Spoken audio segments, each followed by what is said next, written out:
അത് വായിച്ചു നോക്കുക. അതിൽ പറഞ്ഞ നിബന്ധനകളൊക്കെ നമ്മളെ ഇൻവെസ്റ്റ്മെൻറ്റിന് ബാധകമാണ്. എപ്പോഴും നമ്മൾ ഇൻവെസ്റ്റ് ചെയ്യുമ്പോൾ, ഞാൻ എല്ലാവർക്കും വേണ്ടിയാണ് പറയുന്നത്, ഏത് ഇൻവെസ്റ്റ് ചെയ്യുമ്പോഴും ഒരു വർഷത്തിൽ ഇത്ര ചെയ്യാം എന്ന് നമ്മൾ തീരുമാനിക്കുമ്പോൾ ഇനിയുള്ള കാലങ്ങളിലും എനിക്കത് ചെയ്യാനുള്ള സാമ്പത്തിക ഭദ്രത ഉണ്ടാകുമോ എന്ന് നമ്മൾ ആലോചിക്കേണ്ടതുണ്ട്. അന്ന് 3 വർഷം 3 ലക്ഷം റുപ്യ ചെയ്യുമ്പോൾ താങ്കളും അതുപോലെ ആരൊക്കെ ചെയ്തിട്ടുണ്ടോ അവരെല്ലാം ചിന്തിക്കേണ്ടതായിരുന്നു, ഇതെനിക്ക് പൊന്താവുന്ന എമൗണ്ട് ആണോ എന്നുള്ളത്. അങ്ങനെ അല്ലാതെ വരുമ്പോൾ പലപ്പോഴും നമുക്ക് ഭീമമായ നഷ്ടം സംഭവിക്കുക. മാത്രമല്ല, ഇപ്പോൾ തിരിച്ച് കിട്ടാൻ കാര്യമായിട്ടൊന്നും ഉണ്ടാവില്ല. ഇവരൊക്കെ വലിയൊരു സംഖ്യ കമ്മീഷൻ എടുത്തിട്ടാണ് ബാക്കിയുള്ളതാണ് ഇൻവെസ്റ്റ്മെൻറ്റായിട്ട് പോകുന്നത്.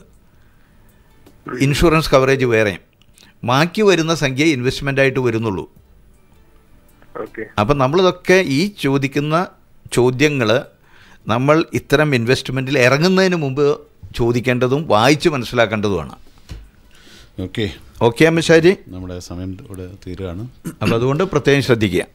പ്രിയ ശ്രോതാക്കളെ, ഇത്രയും നേരം നമ്മോട് സംസാരിച്ചത് ബർജിയിൽ ജിയോജി സെക്യൂരിറ്റീസിൻ്റെ ഡയറക്ടറും പ്രവാസി ബന്ധു വെൽഫെയർ ട്രസ്റ്റിൻ്റെ ചെയർമാനുമായ ശ്രീ KV ഷംസുദ്ദീനാണ്. അദ്ദേഹത്തിൻ്റെ കൂടുതൽ സേവനം നിങ്ങൾക്ക് ആവശ്യമാണെങ്കിൽ വിളിക്കാം 05064678001 അല്ലെങ്കിൽ 05014555988 64678001 അല്ലെങ്കിൽ 05014555988 kvshams@gmail.com എന്ന മെയിൽ വിലാസത്തിലും ബന്ധപ്പെടാവുന്നതാണ്. പല ആളുകളും രമേശ്ജി വിളിച്ചിട്ട് പറയാറുണ്ട് നമ്മളെ നമ്പർ പലർക്കും നോട്ട് ചെയ്യാൻ പറ്റുന്നില്ല എന്നുള്ളതാണ്.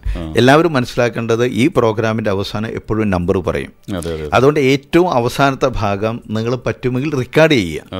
നമ്മൾ രണ്ടു വട്ടം പറയുന്നുണ്ട്, മലയാളത്തിലും ഇംഗ്ലീഷിലും പറയുന്നുണ്ട്. ഇനിയും ഞാൻ എല്ലാവർക്കും വേണ്ടിയാണ് പറയുന്നത്, ഈ അവസാന ഭാഗമാകുമ്പോൾ അത് നിങ്ങൾ റെക്കോർഡ് ചെയ്യാൻ ശ്രമിക്കുക.